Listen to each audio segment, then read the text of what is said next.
বেনজির ইস্যুটা নিয়ে মানে সাবেক আইজিপি বেনজির আহমেদের যে দুর্নীতি, যে অভাবিত দুর্নীতি, সেই দুর্নীতি নিয়ে সরকার এতদিন তেমন কোনো ভূমিকা রাখেনি এবং যখন উনি ক্ষমতায় ছিলেন তখনও সরকার তাকে কিছু বলেনি এবং উনি তো একদিনের দুর্নীতিটা করেননি, দীর্ঘদিন ধরে করে এসেছেন, ধারাবাহিকভাবে করে এসেছেন। সরকার কোনো ভূমিকা, কোনো অ্যাকশন তার বিরুদ্ধে নেয়নি। এই না নেওয়াতে অনেকে মনে করেছেন বোধহয় সরকার তাকে এক ধরনের আশকারা দিচ্ছে, এক ধরনের প্রশ্রয় দিচ্ছে। এই বিষয়টা নিয়ে কিন্তু নানা আলোচনা হয়েছে এবং এই আলোচনার পর ইন্টারেস্টিং একটা ইনফরমেশন পাওয়া গেলো, মানে সরকারের যে ভূমিকাটা সেটা একটা সরকারের দিক থেকে একটা মানে আমি মনে করি একটা মানে মজার একটা প্রতিক্রিয়া পাওয়া গেলো গত রবিবার দিন ধানমন্ডিতে আওয়ামী লীগ কার্যালয়ে, আওয়ামী লীগের সভাপতির কার্যালয়ে একটা সংবাদ সম্মেলন হচ্ছিল। সেখানে বক্তব্য রাখছিলেন আওয়ামী লীগের সাধারণ সম্পাদক জনাব ওবায়দুল কাদের সাহেব। তাকে একজন সাংবাদিক জিজ্ঞাসা করেছিল যে এই যে বেনজির সাহেব আইজিপি থাকা অবস্থায় এই যে দুর্নীতি করলো, র্যাবের ডিজি থাকা অবস্থায় দুর্নীতি করলো, এর দায় এখন সরকার কেন নেবে না? এই প্রশ্নের জবাব দিতে যে ওবায়দুল কাদের সাহেব উল্টা তাকে চার্জ করা শুরু করলো, হ্যাঁ আপনি কোন টিভিতে চাকরি করেন, বেনজির দুর্নীতি করছে আপনি বলতে পেরেছেন তখন, আপনি কেন বলেন নাই, অমুক তমুক এগুলো। এবং তার মূল বক্তব্যটা হলো যে গণমাধ্যম বেনজিরের বক্তব্য নিয়ে তেমন কোনো ভূমিকা রাখেনি। আমি যদি সরাসরি ওনার বক্তব্যটা তুলে ধরি তাহলে হচ্ছে যে বেনজির আহমেদ যে এত অন্যায় করলো, গণমাধ্যম কি করেছে? গণমাধ্যম একটা সংবাদও করলো না কেন? মানে পুরো দায়টা উনি দিয়ে দিলেন গণমাধ্যমের উপর। যে বেনজির যখন ক্ষমতায় ছিল তখন সে যে এত দুর্নীতি করেছে সেই বিষয়টা গণমাধ্যম কেন প্রকাশ করলো না? এটা অপরাধ হলো গণমাধ্যমের, সরকারের কোনো দায় নেই। সরকারের সময়ে উনি আইজিপি ছিলেন, র্যাবের ডিজি ছিলেন, আপনার ডিএমপির কমিশনার ছিলেন এবং এই সমস্ত পদে থেকে উনি দুর্নীতি করেছেন। সরকার সেগুলি জানেন কি জানেন না, অথবা সরকার জানার চেষ্টা করেছেন কিনা, অথবা জানলেও জেনেও ছাড় দিয়েছেন কিনা, এসব প্রশ্ন কিন্তু প্রশ্ন নয়। প্রশ্ন হলো গণমাধ্যম কেন সেই সময় এটা নিয়ে কোনো রিপোর্ট করে নাই? দোষকার গণমাধ্যমের। গণমাধ্যম কেন করেনি প্রশ্নটা কিন্তু আছে, এই প্রশ্নটা কিন্তু উঠতেই পারে।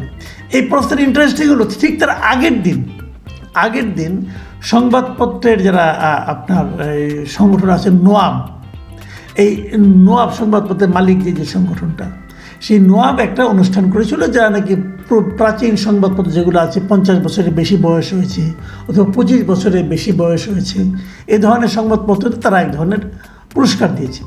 সেই পুরস্কার বিতরণী অনুষ্ঠানে ডেইলি স্টারের সম্পাদক মাহফুজ আনাম সাহেব উপস্থিত ছিলেন এবং উনি সেখানে কিছু কথা বলেছেন। আপনার ওনার কথাগুলি উনি স্পষ্ট বলেছেন যে আইজিপি বেনজিরের বিরুদ্ধে ওই সময় অনেক খবরই আমরা জানতাম, সাংবাদিকরা জানতাম, কিন্তু আমরা লেখার সাহস পাইনি। এটা কিন্তু মাহফুজ আনাম সাহেব বলেছেন। মাহফুজ আনাম সাহেব কী বলেছেন আমি আপনাদেরকে দু একটা জায়গায় একটু ওনার বক্তব্য হুবহু বলি। তিনি বলেছেন যে বেনজির দায়িত্বে থাকার সময় সাংবাদিক যদি ওই নিউজটা করত তাহলে কি সরকার আমাদের পেছনে দাঁড়াতো? ওই সংবাদপত্রের পাশে সরকার দাঁড়াতো? এই যে বেসিক প্রশ্নটা উনি করেছেন, এই প্রশ্নের উত্তর কি? দাঁড়াতো কি? আপনার কি মনে হয় দাঁড়াতো? দাঁড়াতো না। এবং কেন দাঁড়াতো না সেটা উনি বলেছেন যে ওই সময় একজন আইজিপির বিরুদ্ধে লেখা তো কঠিন ব্যাপার একটা, এবং সে তো একজন সাংবাদিককে যে কোনো কিছু করতে পারে, করেছে তো। আমাদের অনেক সাংবাদিক গুম হয়ে গেছে। আপনারা কাজলের কথা মনে করেন, সাংবাদিক কাজল, তাকে ধরে নিয়ে 3 মাস 2 মাস কয়েক মাস গুম করে রাখা হয়েছিল এবং উল্টো যখন তাকে ফেরত আনা হলো, যখন তাকে ফেরত পাওয়া গেলো তখন তার বিরুদ্ধে উল্টো মামলা হলো।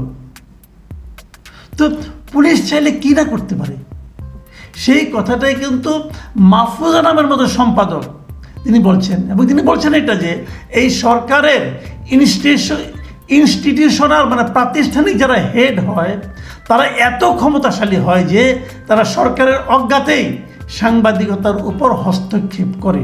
মানে সরকাররা জানেও না, সরকারের অজ্ঞাতই তারা সেটা সাংবাদিকতার উপর হস্তক্ষেপ করতে পারে তারা। তাহলে আগের দিনে এই কথাগুলি পত্রিকাটা একটু পড়লেই তো হয়। ওবায়দুল কাদের সাহেব, আপনি পত্রিকাটা পড়লেই তো বুঝতেন যে আমাদের সাংবাদিকদের, সম্পাদকদের কতটুকু সাহস, কতটুকু ক্ষমতা থাকে এই ধরনের নিউজ করার।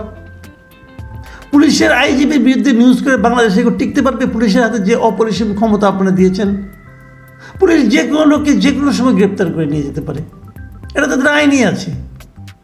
নিয়ে কি চাবি স্যুট খাওয়াবে? তো আমি বুঝি না ওবায়দুল কাদের সাহেব কিসের মধ্যে এটা কি ঢুকাই দিলেন। এই সাংবাদিকটা কিছু বলছে, আচ্ছা ঠিক আছে আপনার কথাই ধরলাম, সাংবাদিকেরা কিছু করে না, এটা সাংবাদিকরা বিশাল অপরাধ করছে।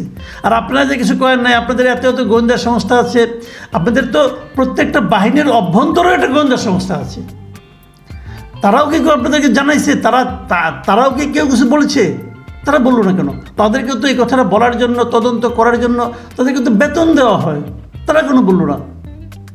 সেই প্রশ্ন তাদেরকে করেন, সাংবাদিকদের করতে আসছেন কেন? সাংবাদিকদের তো আপনারা বেতন দেন না, এটা তো একটা বেসরকারি প্রতিষ্ঠান। ঠিক আছে, আপনার কথা মানলাম, তবুও মানলাম, তর্কের খাতিরেও মানলাম। বেনজির আহমেদের দুর্নীতির খবরটা প্রথমে ডিসক্লোজ করেছে কি? সরকারি কোনো প্রতিষ্ঠান নাকি এটা গণমাধ্যম?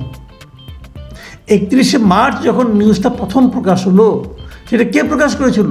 একটা গণমাধ্যম প্রকাশ করেছিল, সরকার তো প্রকাশ করেনি, সরকারের কোনো এজেন্সিও প্রকাশ করেনি, একটা গণমাধ্যম প্রকাশ করেছিল। তাহলে গণমাধ্যমে যে করলো কাজটা, আচ্ছা ঠিক আছে, 1 তারিখে গণমাধ্যম প্রকাশ করলো, দুদকে মামলাটা হলো কবে? দুদক এটা তদন্ত করলো কবে? দুদক কেন তদন্ত করতে এতদিন সময় লাগলো? প্রায় 1.5 মাস সময় লাগলো দুদকে তদন্ত করতে। আবার তাও না, যদি এটা নিয়ে একজন আইনজীবী দুদকের কাছে 4 তারিখে,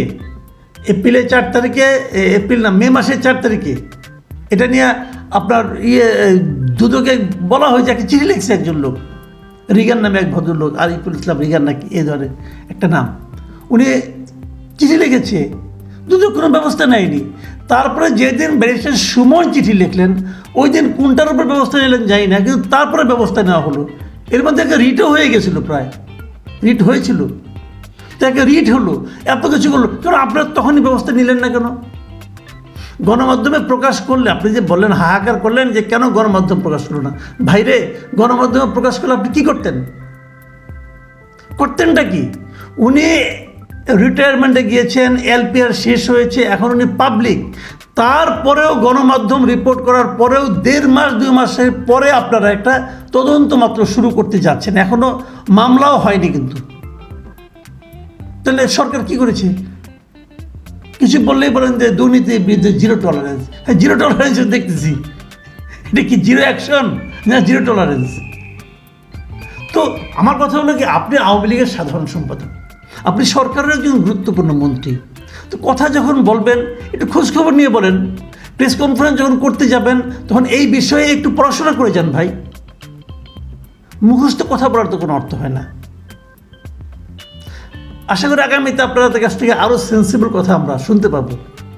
আমরা তো মন্ত্রীদের দিকে তাকিয়ে থাকি, এই সমস্ত বড় বড় নেতাদের দিকে তাকিয়ে থাকি, তাদের কাছ থেকে এমন কিছু শুনতে চাই যা শুনলে আমাদের মধ্যে এক ধরনের প্রত্যাশা তৈরি হয় যে না, দেশে ভালো কিছু হতে যাচ্ছে। যখন এরকম কথা শুনি তখন তো হতাশা বাড়ে।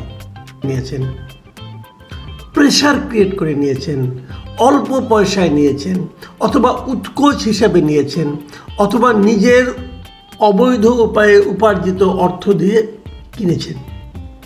এর মধ্যে কোনোটার মধ্যে তো কোনো ধরনের সততা নেই। তো এত জমি করার একটা মানুষের দরকার কি, সেটা উনি নিজেও কিন্তু বলছেন যে এক জীবনে এত টাকার দরকার নেই। মানে কত বড় হিপোক্রেট ছিল ভদ্রলোকটা, ভাবেন একবার আপনি। উনি যে এতটা হিপোক্রেট ছিলেন, উনি যে এরকম দুর্বিনীত ছিলেন, এটা কি দেশের মানুষ জানতো না? জানতো, সরকার জানতো না, সেও জানতো। তাহলে তাকে কেন করতে দেওয়া হয়েছিল? তাকে কেন করতে দেওয়া হয়েছিল? এই জবাব কিন্তু কেউ দিচ্ছে না। এর মধ্যে আবার আরও একটা খবর পাওয়া গেলো, সেটা হলো যে এটা পত্রিকাতেই পড়লাম আর কি, এটা হলো যে উনি নাকি অবসর নেওয়ার পর তুরস্কে এর নাগরিকত্ব নিয়েছেন, প্রায় 5 কোটি টাকার মতো ব্যয় করে নাগরিকত্ব নিয়েছেন। এবং স্পেনে তার স্ত্রীর নামে সেকেন্ড হোম করা হয়েছে। সেকেন্ড হোম কোন কোন দেশে আছে এটা বলা বড় কঠিন। স্পেনে করেছেন সেকেন্ড হোম, মালয়েশিয়াতেও অনেক আগে করেছেন বলে শুনেছি, দুবাইয়ে তো আছেই ব্যবসা তার। মানে মোট কথা হলো যে এই ভদ্রলোক মানে কি অসুস্থ ছিলেন নাকি মেন্টালি? আমার মনে হয় উনি মানে একটা অসুস্থ লোক ছিলেন। সেটা করুক উনি, ওটা নয় এক ধরনের অপরাধ, কিন্তু সবচেয়ে বড় অপরাধ যেটা উনি করেছেন, এত বড় দায়িত্বে, সারা দেশের পুলিশের প্রধানের দায়িত্বে তাকে পাঠানো হয়েছিল কেন? এরকম একটা অসুস্থ, বিকৃত, হিপোক্রেট ব্যক্তিকে কেন সারা দেশের পুলিশের সর্বোচ্চ পদে বসানো হয়েছিল? যারা বসিয়েছিল তারা কি অপরাধ করেনি? আপনি ভাবুন এই লোকের হাতে কত অপরাধ হয়েছে, এর মাধ্যমে কত অপরাধ হয়েছে, এবং তাকে এই পদে বসে সরকার কি কোনো সুবিধা অর্জন করেছে? নিশ্চয়ই করেছে।